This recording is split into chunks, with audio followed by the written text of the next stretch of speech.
Hey y'all, Nev here, and hopefully you can hear me well enough. I decided to take you up on another walk. That's right, we're going to walk and talk. And I love doing these things. They are quite amazing. You get to enjoy some fresh air, you get to move your body. So if you're stuck at home, if you have ability to go outside, if they still let you to do that, do it. It doesn't cost anything, and it's a quite healthy thing to engage in. But I wanted to come in and do a special video of talking about kind of what's happening inside real estate space, and to talk about different investing strategies, because I find that at the beginning of this whole hot mess of financial fiasco, as I like to call it, we were all sort of looking at the paper assets, and they seem to be doing okay and kind of recovering, and they're doing some sort of weird stuff, and most of it doesn't make sense, and that's okay. But I am starting to now get more questions, more posts about real estate and what's really happening there, and does investing in it make sense, and how do I do it? And so there are people that are excited to go and jump in. There are people that are petrified because they own properties and they're not making money. And so how does it all work? And real estate is really peculiar because it's highly illiquid. So you need to know that from the get-go. In case you didn't, you need to understand that, because with the stock, I can go buy it. 5 minutes later, I can change my mind and sell it.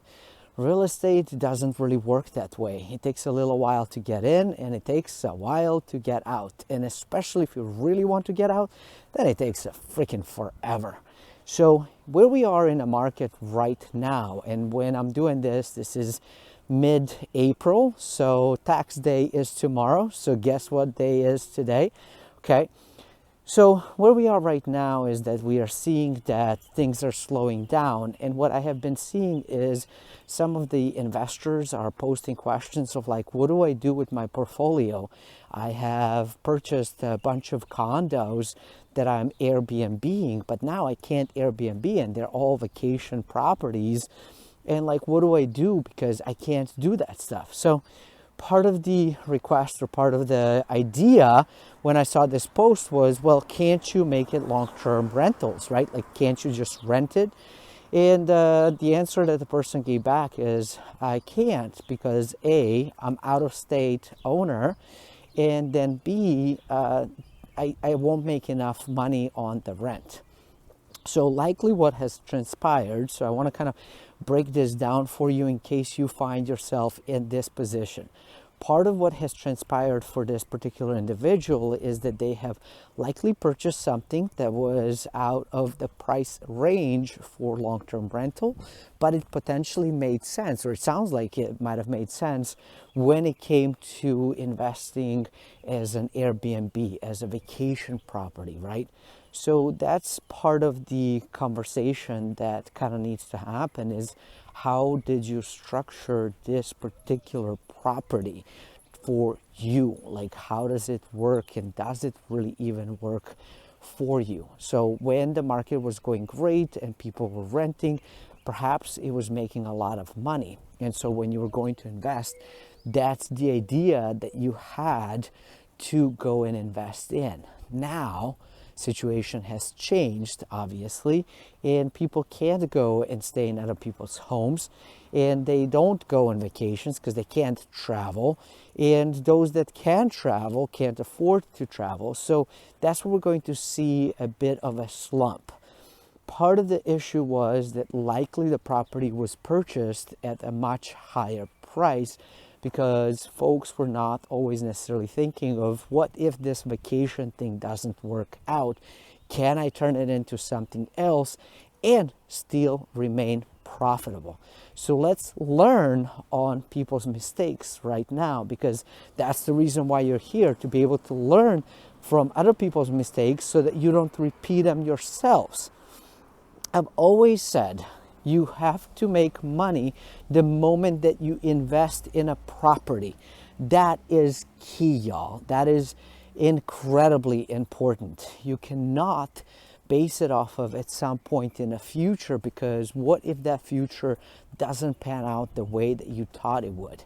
That's where we also find a lot of people in places that are highly cyclical, highly expensive, where they have purchased something thinking that they will make cash, 5 months, 6 months, 12 months, 36 months from now. And that's not the best way to get into it. At least that's my personal belief. You can agree or disagree, but the problem is where those folks are now is that they have this property that is really expensive. It's going down in value. So even if you were trying to sell it, you can't recuperate your investment. You're going to have to short sell it. You're going to basically have to get way less than you originally purchased it for. And you're also not making money on top of it because you're bleeding cash every single month. That is highly problematic for what some of the people were teaching and telling people to do. Now, if you have a large portfolio where you have plenty of property that is cash flow positive, meaning you get way more money into your pocket than goes out, and you're able to carry the property that is not cash flowing right now, well, it is cash flowing, it's just not positive, it's negative, then you might be okay. But why do that? That's where my question comes in, because they're hoping that it's going to go up in price. Here is the sort of different way to look at investing. And again, you can do whatever you want. This is not a financial advice by any means. This is just for entertainment purposes, as they call it, but it's really meant to open up your mind and open up your thinking. We have been taught, for whatever reason, that the only way that we can make money is by something going up in value and then selling it at a higher price. My question for forever has been, what happens if the prices don't go up? And what happens if I run out of things to sell? That is a big problem in what we have been taught and trained and programmed to think about investing. Look, appreciation is wonderful if it happens, but don't count on appreciation to be the only modality that you can actually profit from a deal. You have to look for properties and investments that will pay you on an ongoing basis, meaning positive cash flow, regardless whether that initial property, the underlying asset, so to say, goes up in value. Here is an example. Now, if it does end up appreciating, awesome. If it doesn't, you're still okay. Let's say you purchase a $100,000 home, and I keep saying 100,000 just because math is so much easier, okay? So don't get stuck on a number. But $100,000 home that, with mortgage, interest, taxes, insurance, and that kind of stuff, cost me, say, $700. And I can rent it at a reasonable rate. So not the top part of the rental, but reasonable sort of average rate at $1,000. That means that I am cash flow positive $300 a month. Now, $300 a month is not going to make anybody rich, okay? We all can agree to that. But what it does do is provide you with additional income that can help take care of some of the other expenses. And if you don't need it, you can always stash it so that a few years later, you can go out and buy another property that more or less does the same thing. You, of course, have an ability to 1031 exchange it and be able to get a different property that maybe has higher value, that maybe provides better cash flow. you can refinance. You do have a lot of different options depending on how you bought it, okay? So that's the key component. Your price and how you structure the deal is going to matter a lot, and you have to look at long-term rental. Now, if I buy this $100,000 home that I can long-term rent for $1,000 a month, right?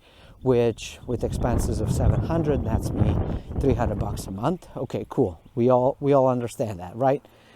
Now, I have an ability, should I want to actually turn that into an Airbnb if I wanted to, if my math tells me that doing that will give me a better return and potentially ends up being cheaper.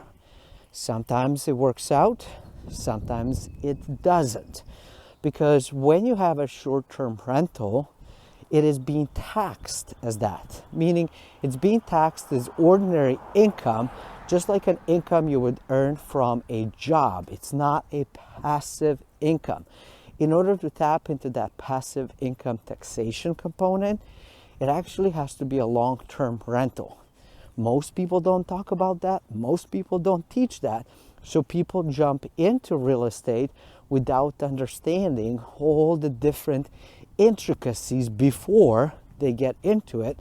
And then they find themselves like this person that posted to say, I'm sort of stuck. I can't get vacation money. I can't get long-term rental. And, I don't know what to do.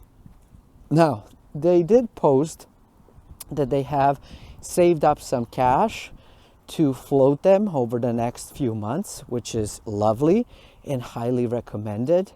But sometimes that's not always the case. Sometimes as real estate investors, and I count myself into one of them, that, we get a bit eager with getting into deals, making money. So oftentimes we are, as they call, asset rich, but cash poor. That is a problem, and a problem that, I have realized that I got myself into not that long ago and trying to work myself out of.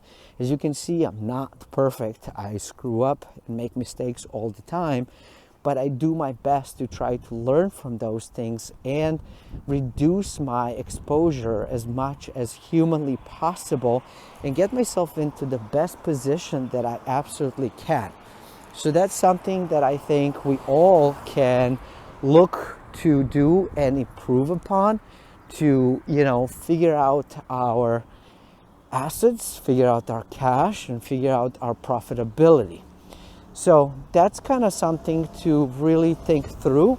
And that's really what my biggest goal has been, to be able to guide you and myself as well to sort of say, when I go into getting a next deal, I need to look at it from all different perspectives. Don't get caught up into this whole in 3 years you can make money. Maybe not. If the prices do go up, cool. If the prices don't, what will end up happening? So where we are right now in the economic cycle, I don't think that appreciation component is going to happen as quickly. I think we're entering a stage where the leveraging and the price reduction is going to be happening for a little while. And so counting on that appreciation is not going to be something that saves us. It has to be the cash flow. It has to be the sort of that old-fashioned investing component that allows us to make money from the income that we're getting and not potentially being as aggressive as when lending gets easy. Because I think we're going to see some harder lending coming our way. And so our profitability has to be that much better. I hope this is helpful to you. Until next time, stay forever money blessed. And do remember, you are only one deal away.